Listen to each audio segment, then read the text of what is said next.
Hello everyone, Dungeon Frog here, and today we are watching the Wishing Well results we got from the Soalsta developers, and we got a news post recently about this, and yeah, thanks everyone for joining the competition.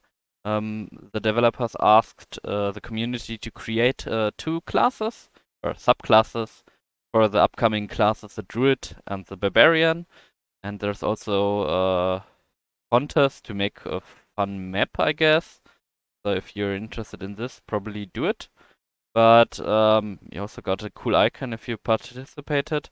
But the thing we want to look today is about the Barbarian and the Druid subclasses. And I already skimmed over them for a quick moment, and I will probably analyze them a bit further in the next minutes.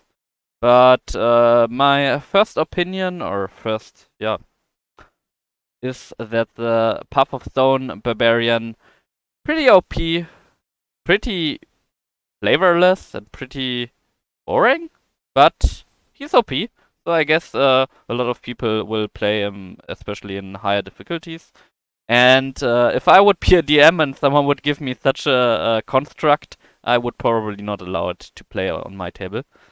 So yeah, but we will discuss him probably second, and look first at the Druid. And oh, so if you want a rating, it's probably S tier, but not in flavor. And the other one is the Wind Druid. Flavorful. I mean, flavor probably a B or C. I mean, and I have to admit, I also like the concept of a Path of Stone, but yeah, we will talk later why I didn't like the things they did in the end with it. And Circle of the Wind also, great idea, and I like that they're opposing like wind and earth, but the execution is not really well in my eyes. And we will see why. But if you're here for a rating, if we go from S tier to like D tier, it's the worst, then it's probably a D tier, maybe a C tier. But yeah, to be honest, I have no clue if they play D&D. Sorry, but so let's first read into the class. So what should be our Circle of the Winds? Druids from this circle draw their strength from the winds. As the cataclysm raged, the connection druids felt to nature afraid, but not so the circle of the winds. They felt the mana currents carried by the winds, and through them a connection to nature. Through this, they were able to protect nature from the worst of the cataclysm-born depredations. The circle is still alive today, its druid hailing from all parts of Soalsta, wanderers under the open skies. And here you probably see actually what I disliked about this class the most is that, yeah, here, wanderers. If we have like, if you have, imagine a class and you're saying, oh, I'm a mighty spellcaster of the winds. I probably would imagine someone flying around and doing some cool stuff in the air. And if I would be a druid, then I would probably have like cool transformations for special using in the air, doing some special things in the air, transforming into an air elemental and getting super special skills. And what do we get? We get on level 2 we get a kinda yeah kinda caster mobile feat. So you probably know the mobile feat if you are known to D&D, which lets you make the disengage action if you hit an enemy, and it also increases your movement speed. So the level 2 feature kinda does give us the same, but you need to make a level 1 or higher spell. And So how do I want to talk about these classes? It's like, especially in the Druid, we have like some certain ways, and you usually, if you create a class, should probably follow a path in which direction you want to push the player. And Soalsta don't have much RP aspects in it.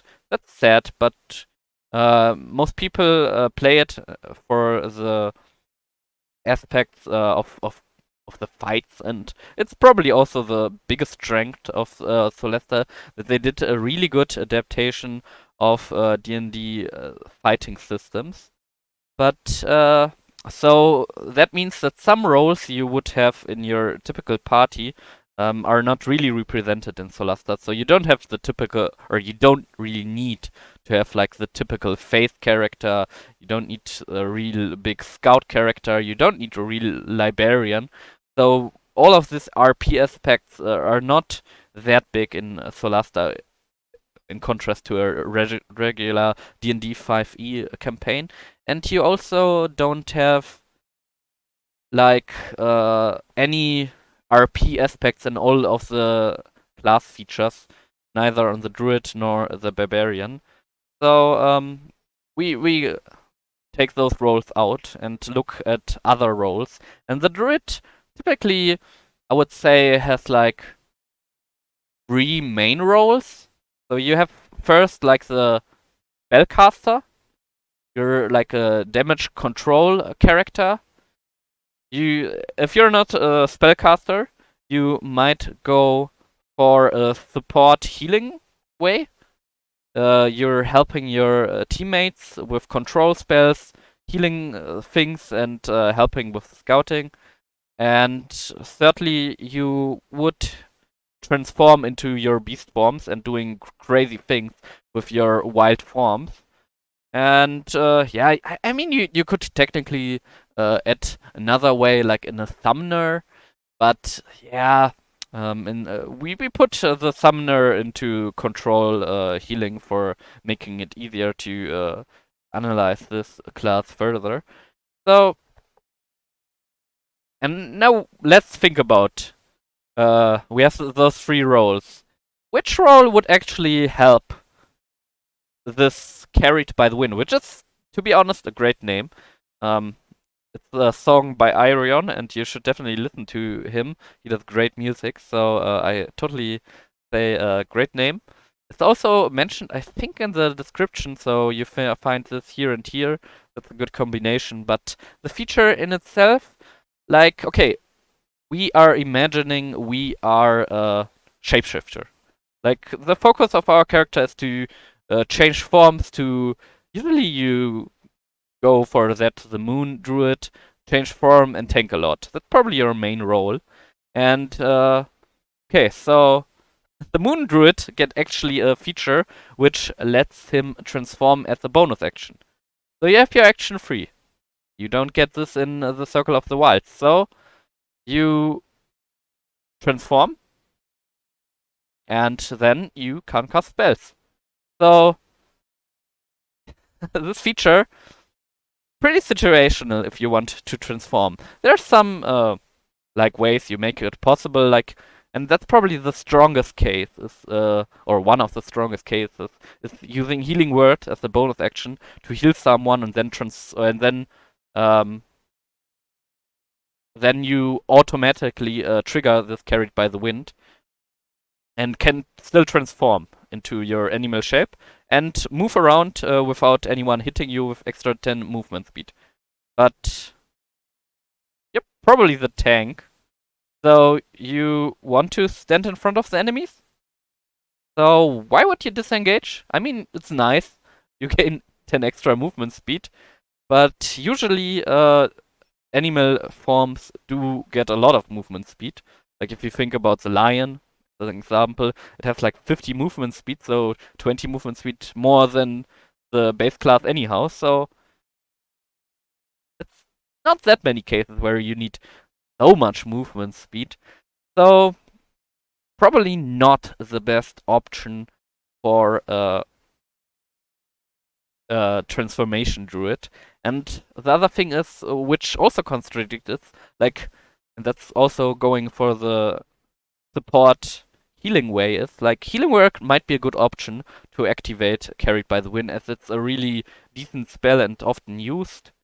Um, your next feat, which we will discuss later, actually uses your bonus action, and so this kinda like, yeah, good use would be healing word, but you also probably want to use your second feat, so they are in contrast to each other, which makes it a little bit worse. And yeah, that's probably the one of the big counter arguments why you really wouldn't like it so much in a healing way, because healing, you usually try to not heal in combat. Um, as far as possible, you try to not heal, especially not with cure wounds. You try to do it. That's like a last resort, or if someone goes down, you prefer to either try healing word as a bonus action, or you try to throw like a big heal or an AoE heal out, like the healing spell itself would be a smart idea, but like the small heals are usually not worth your action. And so you probably want to, yeah, you probably want a healing word, and then you could run away. But as a spellcaster and healer, you probably don't want to stay in front of the enemy anyhow. Like, if you're standing in front of the enemy, usually it's a fault of you or your group that you're standing in front of him. Like, you shouldn't stand in front of someone who you want to run away from. Like, position right and you're fine. And you might say like, okay, but what if we get surprised? Then I would probably say, yeah, get the alarm feat. It's a pretty good feat. But okay, if we don't think we are getting surprised, then I would probably say, yeah, get Fate Touch to get Misty Step and Misty Step out of it. And that's possible in 5e, but it's way more difficult to reach in Soalsta, as I don't think they have the Fate Touch feat to get the disengage you want here in this case. But you would get the yeah, and Misty Step is not on the Druid spell list, so that option is also not possible. So yeah, there is a case, like if you position bad and you get ambushed and you also don't notice them, then it would be kinda fine to make this move, to cast a spell level 1 or higher, but it's also not that unproblematic, because like in this situation, probably an enemy is standing in front of you, and yeah, then you want to cast like Acid Arrow, Scorching Ray. Okay, to trigger this, but the bad thing about it is like, if the enemy already standing in front of you, you probably don't want to cast your like spells like this, because they roll attack rolls, and if an enemy is in front of you 5 feet, he can pose a disadvantage on your attack spell rolls. So yeah, you probably you waste kinda your spell slot, and so yeah, that's probably also not a great option for the spellcasting type of character we have here. So what leaves this out to us? So we probably could cast Thunderwave. Thunderwave pushes away enemies which are standing in a cube in front of you. That would help. It is a Constitution save, so it wouldn't have any problems with the spell attack disadvantage, and you get the same effect. You just take a level 1 slot and get the spell, and probably don't need Carried by the Wind. So, and I mean, if you see this and disagree with me and say like, oh wow, but in this situation, might be really useful, then I would totally hear out your opinion. But I think it's a really bad feature. Like, it's situational, and in those situations, you usually have other options which are usually better, like casting Thunder Wave, better getting Misty Step. You can transform into your wild shape to kinda tank. You can just disengage because like yeah. So and you can't use really well your Sheltering Breeze if you use it for casting Healing Word. So I'm not sure if this ability is anyhow good. Let's go on with the second one, and I would like to say I would love to like it more, but it's also a bad one. Like, okay, so you're probably at level 8, you can use this 5 times per long rest. And we all know it's pretty easy to abuse long rests in computer games, which is a really sad fact, but yeah, people probably will cry if you don't let them allow it. So we accept this. So now we can cast Shelter in Blaze upon our allies within 30 feet of you, making them gain advantage on all saving throws until the start of your next turn. So we are a druid. We're probably not that high in the initiative order, cause our dexterity is usually mediocre. So we are like, I don't know. It depends on how many people we are. We're like in the mid or low mid of the initiative order, and then if it's our turn, we can use our bonus action to make a field of advantage on saving throws. So that might sound powerful, but the main downside on it is like that you actually that it only works until your next turn. So you're sitting there and like kind of hoping, oh dragon, please make a breath to attack to us. And to be honest, it works better in games than in like a real D&D session because like most of the games are kind of scripted. So he has not that many options, and he probably will use most of his action in the same way again and again, and you kind of know, okay, he probably will use his breath attack weapon in the next turn. While in D&D, the the DM could think, okay, so he just casted it, I wait for one round and see if he casts it again, if you even have it up. So it's like this reactional style is like it's usually bad because overall in 5e, being active is more rewarding or better than being passive. So yeah, you probably don't want to use this, and it's like, yeah, you lose your bonus action. You can't use Healing Word. You can't use other things you might want to use with your bonus action. And I think I prepared 3 spells, which might be actually really interesting for this deck and kind of synergize well with it overall. But I think 1 or 2 might even use the bonus action. No, they're all action. Okay, they're all action times. Okay, so at least you don't use the really interesting spells with it. So that's a point for it. But I think overall it's still too reactive to make it really worthwhile your bonus action. And yeah, your probably best bet is like to really fight the fight and just press it 5 times in a row and hope that this will protect you in some way. And that's, yeah, you just throw it in, and it's not that easy because you have 30 feet range, and that's a bit bad because like if you think the dragon will breathe on you, the smart option might be not getting into his breath. So for that, you probably should spread, making hitting you a bit harder if you try to also get them all in 30 feet range, because if you spread, you're more farther away. So this is also like contradictory to the overall style.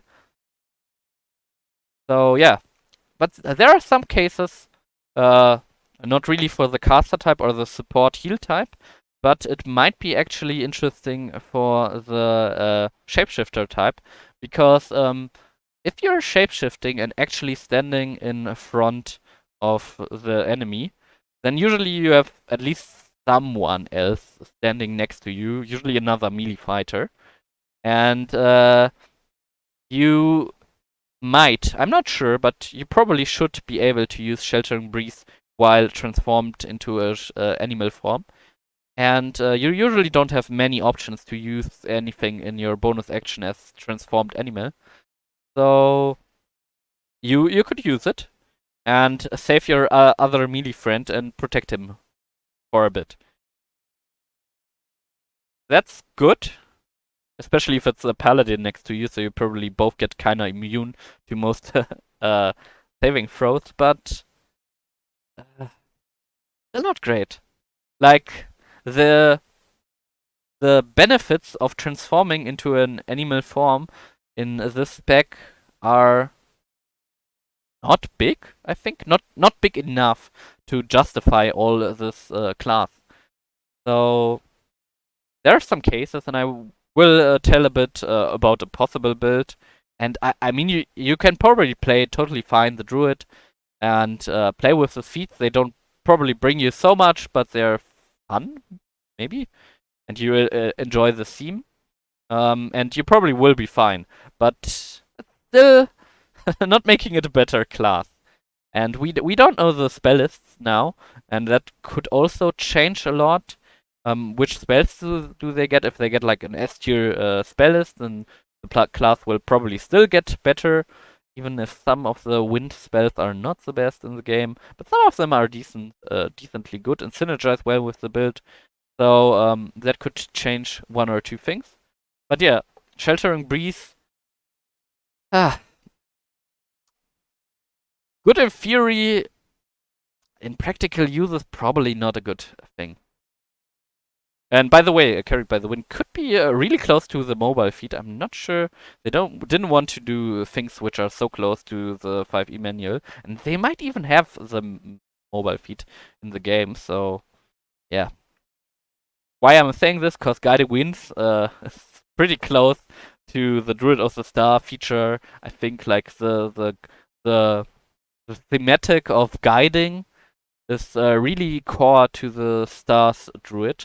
He gets like tons of using of guiding bowls, and he get guidance, and his overall theme is like guiding, and this thing comes really close to it, especially to the guiding bolt part of the class, because Guiding Bolt, when you hit an enemy with Guiding Bolt, the next attack against it gets advantage, which is pretty much the same thing you are getting from Guiding Winds, which you get here at level 10. When you hit an enemy with an attack, anything that requires an attack roll, the next attack made against them before the end of your next turn has advantage.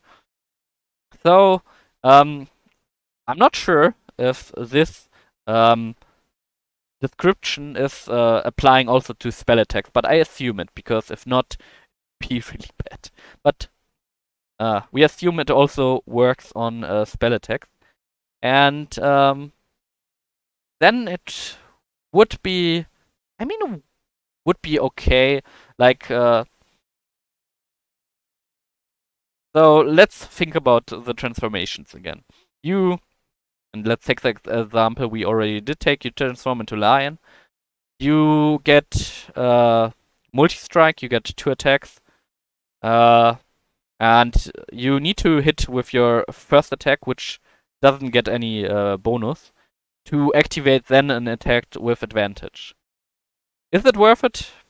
Probably not, because like the lion does not do much damage, and you're kind of wasting your slot, and you still need to slot hit with your first attack, which doesn't have the multiplier. So, will it increase your damage? Will it increase your chance to hit? Yes. Will it be worthwhile? Probably not. And let's go on. You are a support healer. You probably don't attack. So, not that useful. But if you do, it's nice if you hit.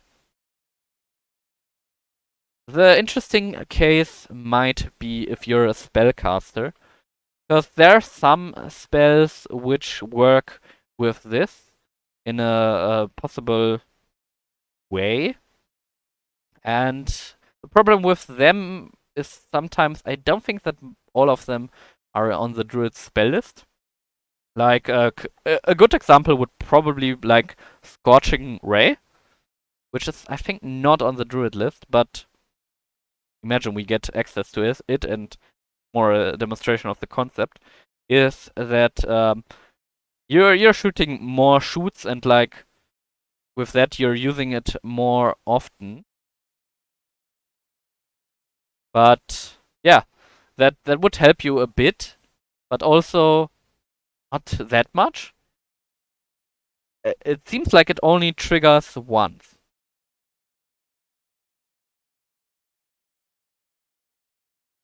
If it would trigger more often, then it would be really interesting, because like then you would probably have a long row of advantage strikes, which could also be in Steelwind Strike, which is usually on the Ranger list. I think the Bard also can get it, and maybe the Wizard.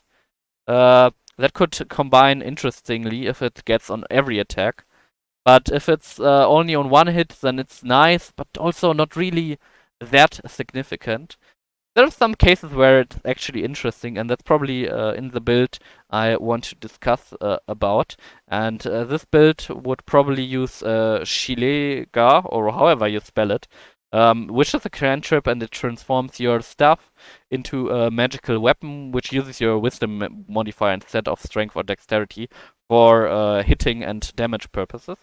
And in that combination, it's actually decent, but not in the way that you are being a damage dealer, but more in the way that you are being a support, and you try to hit him with the enemy with your Shilega, and then try to have the rogue or the paladin, something like this, being on the next turn. So you hit him and gain advantage to one of the character who really likes to have advantage. That's probably the Paladin and Rogue, because they scale really well if they crit. Or if they hit. And sneak attack is easier if you're having advantage. So, um, in that way, it's a really interesting idea to use this. And overall, the idea of using Shilega is actually probably the, I think, most viable idea for this kind of character. You're standing in front with your shield probably in one hand and the staff in the other hand, which also can be your spellcasting focus and usually. And yeah, you're kind of like a support damage dealer who can take one or two hits and transform. And because, like I said, you can use in melee range your sheltering breathe and help your fellow melee partners next to you. You can give them advantage, and yeah, this. If you need to run, you can also run away, and also it fits well to the 14th ability, which is unfettered. While consciousness, you're constantly under the effect of freedom of movement. So this clears the difficulties of like difficult terrain or some status effects like paralysis, but not stun, which is like the more dangerous one and stronger one. So that's not helping against stun. And freedom of movement already has a long duration. Actually, I just check it out. What duration it has. Because is it 30 minutes or is it longer? It's already an hour, and you already get it as a druid on your spell list. So you wouldn't have it always on, but usually pretty okay to cast it for an hour, to be honest. Uh, that's quite some time. But now you got it always. You don't need to prepare it, and you have a more free spell slot, and you don't need to use it, which is nice and stuff. But yeah, the situations where you really want to have it are like not a many, especially not in the spellcasting type or in the support healing type, because usually you're not standing in front of the enemy, and usually you don't want to move too much. So the situations where this is useful are situational, and usually, like I said, you're probably better off just misty stepping out of it than trying to do anything else. So for those two times, again, not great.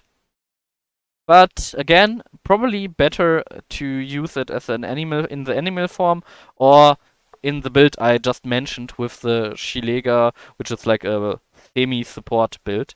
Um, because actually you see using uh, Circle of the Moon Druids use Freedom of the Movement pretty well because it does not wear off while you shapeshift, and it's really useful in actually PvP. But not many people do PvP in 5e. Uh, so in this case, it's really useful and has some flavor, sure. But you know what also has some flavor and which helps you against difficult terrain, most types of it? Flying. You know, Circle of the Wind, flying, remember? I said flying would be great. You could have flying. Just my opinion. Um, somewhere here, some cool transformation things. Um, some things which work on each other in a more clear way, like using your second level feature in a better way on the 10th level or something like this. Um,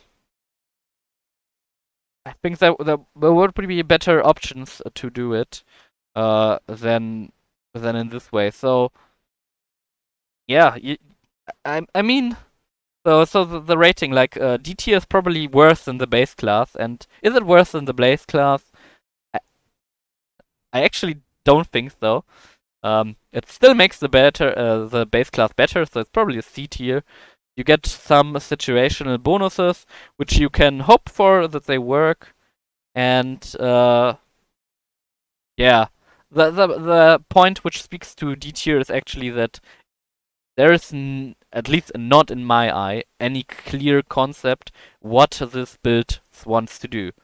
Like, it takes me a lot of thinking to make this build somehow viable. Like, it's not great for a spellcaster, not good for a heal supporter, not good for a shapeshifter. So your usual roles, and yeah, all the RP aspects also probably not good.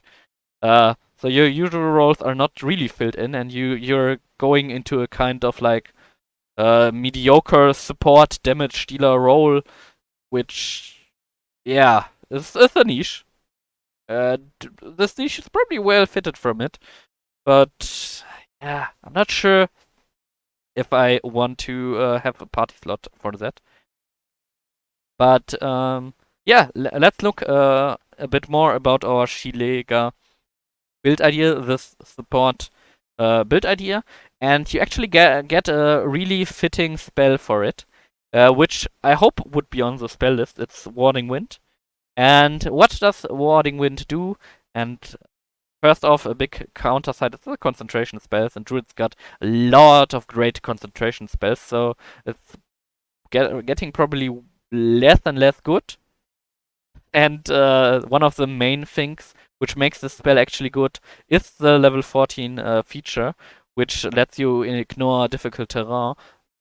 Because Warding Wind, strong wind, 20 miles per hour, blows around you in a 10-foot radius and moves with you, remaining centered on you. The wind lasts for the spell duration. The wind has the following effect: it defends you and other creatures in its area. It extinguishes unprotected flames in the area. It hedges out vapor, gas, whatever. The area is difficult terrain for creatures other than you. The attack rolls of ranged weapon attacks have disadvantage if the... Oh, it's actually not that useful. I thought it would be more useful, because I thought it would be overall a difficult terrain for everyone. So, yeah, you probably could cast it and it fits to the theme.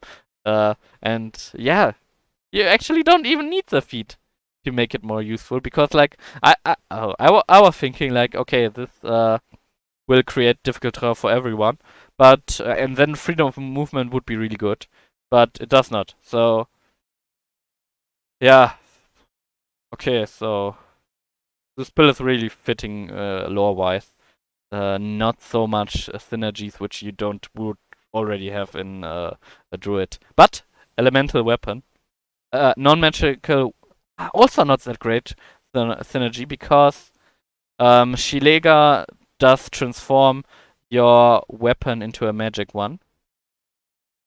So this probably won't work with Shilega, and I'm also not sure if all of the spells are implemented in the game.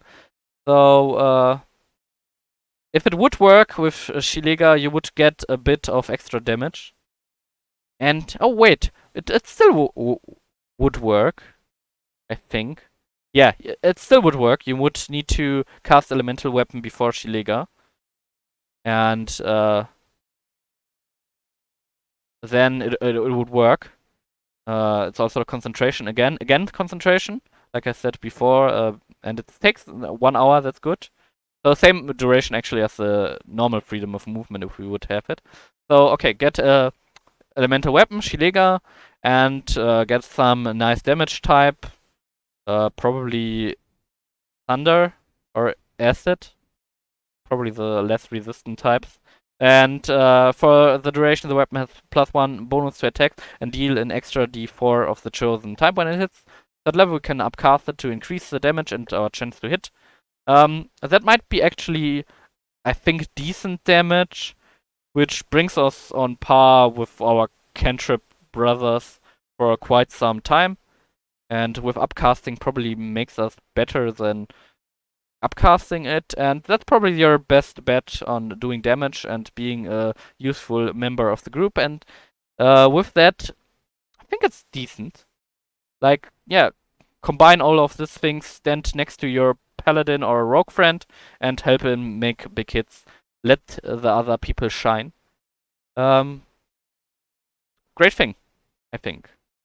The thing which does not speak in favor of this is that actually still probably would like to cast the spell on a warrior, a fighter.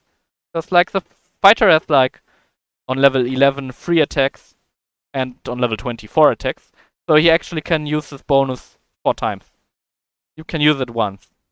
So it makes the build possible, but you're still probably better just buffing your friends.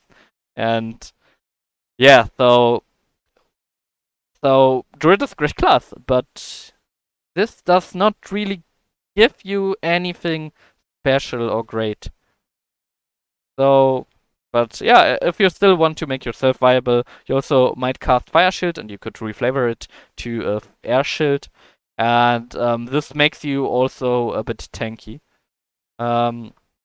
As you can see, you get resistance to cold damage and resistance to fire damage. And whenever a creature within 5 feet hits you with a melee attack, the shield erupts in flame, and it does take some damage. And that helps you because you probably want to stand in the front line. The shield stays even if you transform. It does not eat concentration. So with those 2 buffs up, you could be a decent frontliner with Shilega and could do your job and also use the features you got as a druid, like the great area of control spells, the healing spells, the RP element spells. Yeah, so that would probably my take on the druid. If I would be the developers, I would rework it. Like, I don't know, make everything different probably. But yeah, I'm not sure. They probably have some arguments why they did this, and I don't probably see them. Uh, yeah, like I said, maybe you see them. But yeah, tell me what is your opinion about the class? Yeah, I would probably give it a C, if at all. A bad C, to be honest. Really disappointed in this class. But yeah, still, I guess feedback is a good thing. So let's give the developer some feedback, and yeah.